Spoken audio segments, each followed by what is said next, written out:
एक रामू नाम का लड़का था। उसके 4 दोस्त थे। चारों दोस्तों में बड़ी प्यार था। चारों एक दूसरे की बात अपने आपस में शेयर करते रहते थे। एक दिन की बात है, चारों दोस्त किसी काम से खेत की तरफ निकलते हैं। शाम का टाइम था। चलते चलते बातें करते करते थोड़ी दूर आगे निकल गए। उनको पता ही नहीं लगा कि हम कहाँ आ गए हैं। थोड़ी सी दूर आगे जाने के बाद एक कुआं था। उस कुएं के पास जाकर चारों बैठ जाते हैं और आपस में बातें करने लगते हैं। और बातें करते करते अंधेरा हो जाता है। तभी थोड़ी दूरी पर एक लड़की दिखाई देती है। रामू उसे देखता ही रहता है कि दूसरा दोस्त बोलता है, अरे यार उधर तू क्या देख रहा है। तब रामू कहता है कि वो देख, उधर एक लड़की है। और उसके सारे दोस्त उधर देखने लगते हैं, मगर उन तीनों को कुछ नहीं दिखाई देता। तब वो तीनों बोलते हैं, तुझे बेवकूफ बनाने के लिए हम ही लोग मिले थे, उधर कुछ भी नहीं है, तू तो कह रहा है लड़की है। इतने में रामू इन लोगों की तरफ नजर घुमाता है और फिर दोबारा इशारा करते हुए हाथ उधर करता है। तब इसको भी कुछ नहीं दिखाई देता। ये भी डर जाता है अचानक कि लड़की कहाँ चली गई। तभी रामू कहता है, अरे यार अभी तो यहीं खड़ी थी, अब पता नहीं कहाँ चली गई, मुझे भी नहीं दिखाई दे रही थी, इसके पहले तो मैं उसको देख रहा था। तब उसके दोस्त कहते हैं, अरे यार तू किसी चुड़ैल को देख लिया होगा, इसीलिए तू कह रहा है। तब रामू बोला, अरे यार आजकल के जमाने में चुड़ैल उड़ैल कहाँ है, मैं लड़की को ही देखा था।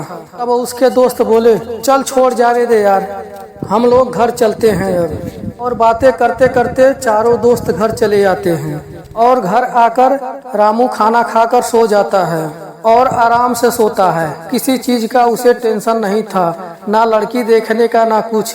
लेकिन फिर भी वो रात को वही सपना देखना शुरू करता है कि वो कुएं के पास जाकर बैठा हुआ है और उसके सामने वो लड़की घूम रही है और उसको देखकर मुस्कुरा रही है। और रामू उसको निहारता ही जा रहा था कि अचानक ही वो लड़की गायब हो जाती है। और फिर रामू इधर उधर देखने लगता है। थोड़ी देर इधर उधर देखने के बाद उसे पायल की छम छम की आवाज सुनाई देने लगता है। फिर वो जिधर से पायल की आवाज आ रही थी उधर चलना शुरू कर देता है। अभी अचानक उसको कुछ आवाज सुनाई देता है, रामू उठ जा सुबह हो गई है, रामू उठ जा सुबह हो गई है। उठने की आवाज सुनकर रामू हड़बड़ाकर उठता है और देखता है कि उसके कमरे में उसकी मम्मी झाड़ू लगा रही है और वही आवाज मार रही है और उसके जो पायल थे वही बज रहे थे।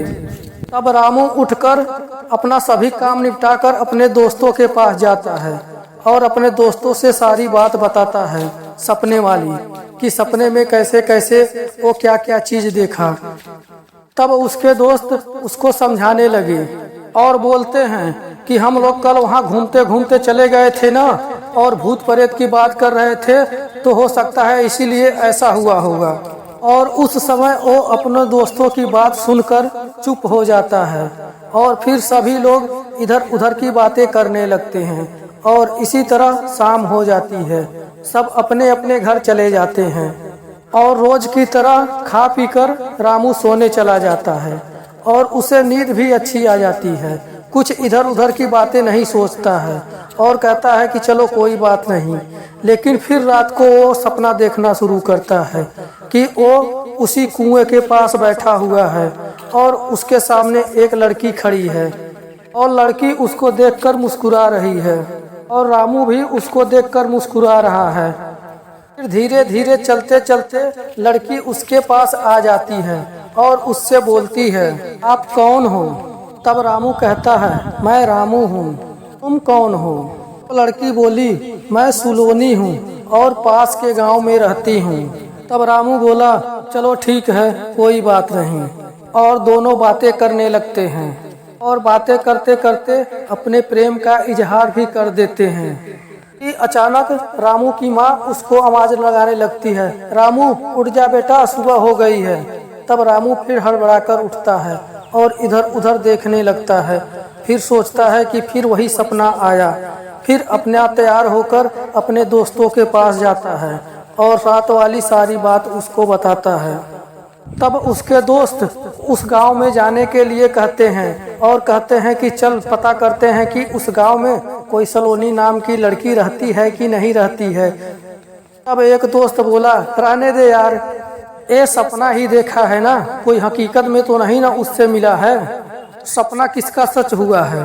वैसे भी इसकी सपनों की रानी ने इसके सपने में आकर अपने मोहब्बत का इजहार तो कर ही दिया है। हो सकता है कि सपने में अपने घर वालों से भी मिलवा दे। और ये बात कहकर सारे दोस्त हंसने लगते हैं। तब रामू बोलता है, उड़ा लो हमारा मजाक, जितना चाहे उतना उड़ा लो। अब उसके दोस्त बोले, यार हम मजाक नहीं उड़ा रहे हैं, तुझे सच्चाई बता रहे हैं। तू ही एक अकेला सपना नहीं देखता है, हम लोग भी सपने देखते हैं और हम लोग तो कभी टेंशन में नहीं पड़ते हैं जितना तू टेंशन में पड़ गया। तब रामू बोलता है, यार तुम लोग सपना देखते हो तो अलग अलग देखते हो, हम तो एक ही सपना देख रहे हैं, तो हमें टेंशन नहीं होगी। और ऐसे ही बातें करते करते शाम हो जाती है। सभी दोस्त अपने अपने घर चले जाते हैं। रोज की तरह रामू भी खाना खाकर सोने चला जाता है। इस बारी उसे नींद नहीं आ रही थी। वो हर एक बात सोचकर करवटें बदलता रहा और पिछले सपने के बारे में सोचता रहा। इसी बीच उसे कब नींद आ जाती है उसे पता भी नहीं चलता और वो फिर सपना देखना शुरू करता है। वो देख रहा है कि कुएं के पास उसी चुड़ैल के गोद में सिर रखकर बैठा हुआ है और वो अपने हाथों से इसकी बाल सहला रही थी और इससे बातें कर रही थी। तभी इसके सिर में कुछ चुभने जैसा महसूस हुआ, जैसे कोई कील इसके सिर में गड़ रही होती है। तब एक नज़र उठाकर धीरे से पीछे देखता है तो इसके सिर में बड़े बड़े गंदे गंदे नाखून दिखाई देते हैं। फिर ये डर कर हड़बड़ा कर उसके गोद से उठ जाता है और उसको देखने लगता है और उसके सामने जो नज़ारा दिखाई देता है उससे वो अचंभव में पड़ जाता है। देखता है कि वो लड़की जो थी इतनी खूबसूरत लग रही थी कि उससे इसकी नज़र ही नहीं हट रही थी। तब ये मन ही मन सोचता है कि लगता है कुछ गड़बड़ है, ये इंसान नहीं है, कोई चुड़ैल लगती है। ज्यों ही ये बात ये सोच रहा था त्यों ही वो अपना बहुत भयानक चेहरा बना लेती है।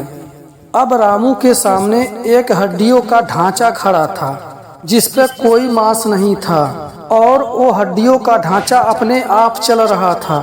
ये देखकर रामू बहुत ज़्यादा डर जाता है और जोर जोर से चिल्लाने लगता है। था तो वो सपने में, लेकिन उसकी आवाज़ सुनकर उसकी माँ दौड़ी दौड़ी आती है और आवाज़ लगाती है, बेटा क्या हुआ, रामू बेटा क्या हुआ।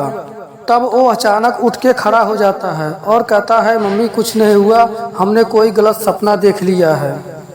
और वो फिर तैयार होकर अपने दोस्तों के पास जाता है और सारी घटना अपने दोस्तों को बताता है। अब आगे की कहानी अगले भाग में। अगर आप लोगों को ये कहानी पसंद आती है तो चैनल को लाइक और सब्सक्राइब करें। नमस्कार।